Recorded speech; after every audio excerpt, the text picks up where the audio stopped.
I constantly say, like, she doesn't even go here. Danny DeVito, I love your work. No, what kind of mother do you think I am? Why do you want some? Why are you so obsessed with me? If you're gonna do it, I'd rather you do it in the house. I'm not a regular mom, I'm a cool mom. You go Glen Coco. You go Glen Coco.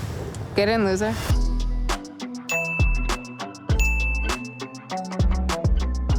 Renee, if I could start with you, I was very captivated by the physicality that you brought to Regina. Every movement seemed really specific and like almost like choreography.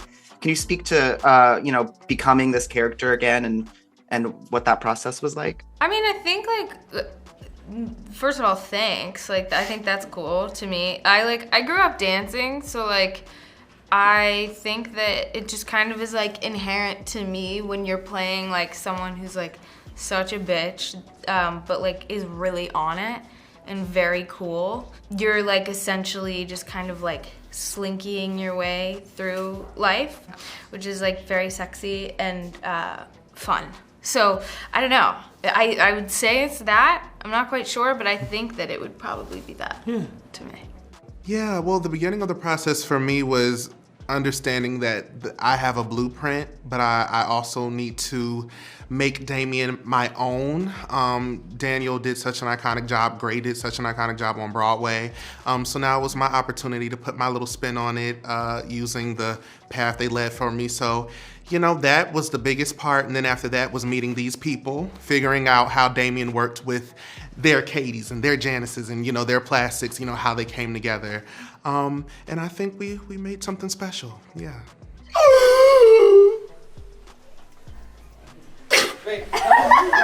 I was wondering your reaction to Janis's queerness in this movie. Mm-hmm. I was very taken by that. How did you feel upon learning, change in the character? We might not agree with the fact that like Janis is a pyro freak, but I do kind of think that being called a pyrolez is actually like really hot. Like, and we lean into that as well. Janis is someone who's not trying to fit into other people's molds. It is more difficult to fit into a clique than it is to sit at your own table at lunch and sit alone, and so be it. But she doesn't have to. She also has Damian, and then when Cady comes along, she realizes, oh, we can shake up this whole hierarchy. How fun. So I just tried to lean into the character, and I had a lot of fun with her. I think Tina Fey being there was just so helpful, and having her be there, like, guiding me and like being there just to like validate everyone's choices and brainstorm with them. I think she was a massive part of the production and really impacted all of our takes on the character. She was on set like every day. Yeah. She was always watching. She was always making sure that, I would imagine at least, that it fit the world that she sees this project in. Mm-hmm.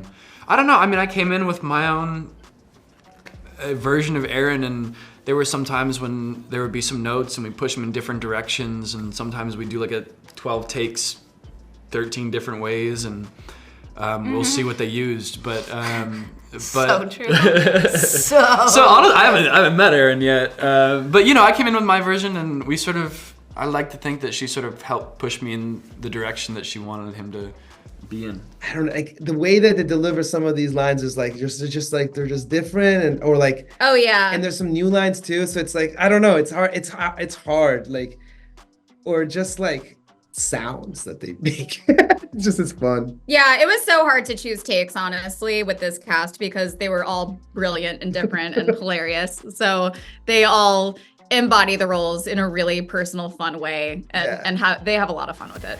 Haley Freilinger has, what's this? Hairy nips. Good Lord. It was fun. And I definitely could not have gotten through it without Tim Meadows. I felt like, okay, it's okay because Tim and I are here together. And I have friends who are teachers, and I feel like, my best friend from home is a teacher, and it's like, yeah, you're there a long time, and you see patterns of behavior, you kind of know what kids do. So it made sense to me that teachers would still be there. But the day that we shot the scene in the gym where I'm sort of lecturing the girls, that was the one day where I was like, okay, this is a little weird. Like, I feel like I'm having a deja vu moment of standing here in almost the exact same outfit. Yeah, I was very taken by the costuming. Yeah, sure. Tom Broker did our costumes, and I thought he did a really wonderful job of deciding when what to nod to the original and when to reinvent? I'd say like our costume team and our hair and makeup team were really, really like fundamental for me. Like at least like when I like dress a part, like I feel like the part, and it's like really crucial for me. And our hair and makeup team were just like super collaborative, and like we came up with like the craziest hairstyles, and like especially like the nameplate backwards. Like there was always just something that we like added, and like it felt true to her, and like really kind of helped, I guess, develop who I wanted her to be. No, I love that. Look at this thing. I can't even see it. Like a face breast. There's so many variations to moments that we know and love as hardcore fans. Why was it important to switch things up and, surprise even the most hardcore fan in this version? Well, I think, jokes only really work if they're a surprise. Like that's sort of the nature of any joke, is it has to surprise you a little bit, right? It has to not be what you expect it to be for it to work as a joke. And so while there are moments and sometimes random lines that people have nostalgia for that we did allow to remain, we knew that we'd have to have things that were surprising. And that's what Art and Sam, our directing team, they were so smart about from the beginning, saying like the movie has to surprise us for it to work, because everyone kind of knows the story and a lot of people know the music already even. So between, the way they wanted to shoot things and the little things that we put in that hopefully people will be surprised by. That is so fetch. What is fetch? It's like slang from an old movie. Honestly, I constantly say, like, she doesn't even go here. Why are you so obsessed with me? I'm not a regular mom, I'm a cool mom. Just, there are so many things. And also I say it without even realizing. Like, I'll say a line from Mean Girls in my everyday life and then just go, oh, but I'm in it. I'm part of it now. And it's so strange to be part of something that is so unconsciously already in my head all the time. Yeah.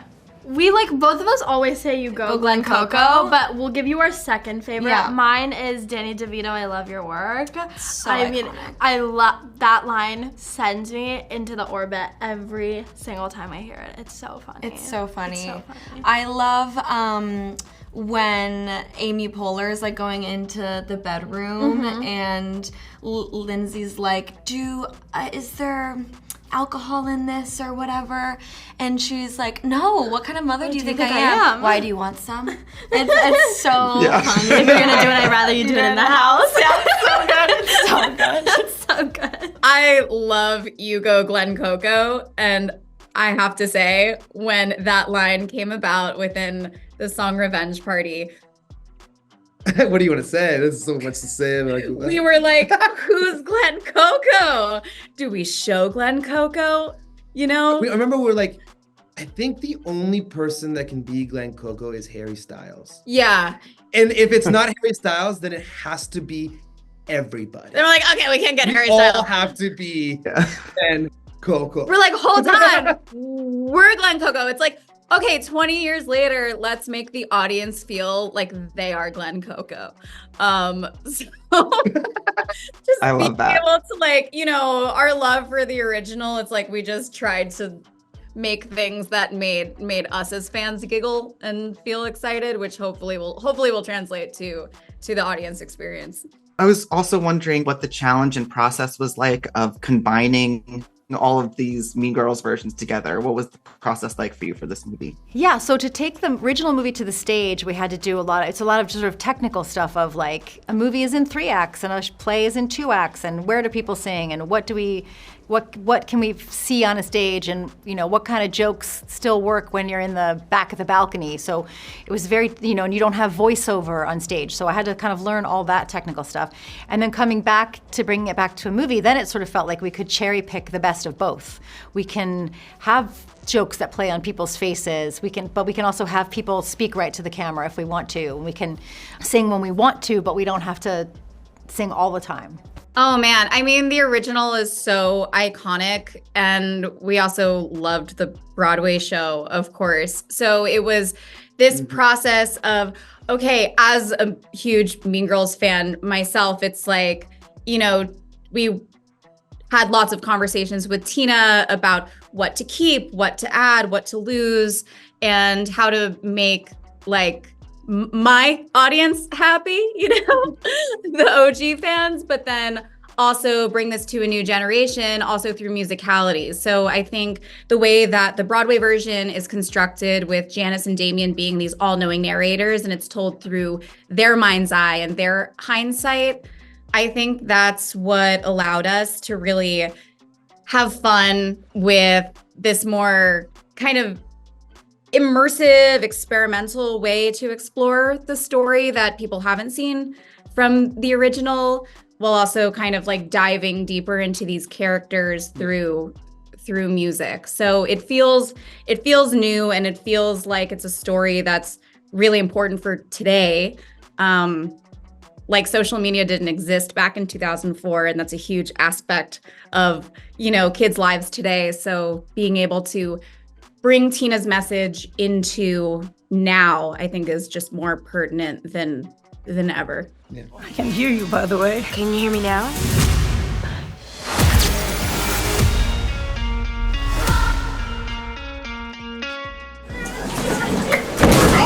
Oh, hell no! I mean, not just you, like any of us. Like, if I wore sweatpants today, I'm gonna sit over there. I'm sorry, Regina. You can't sit with us. And raise your hand if you've ever had a girl say something bad about you behind your back.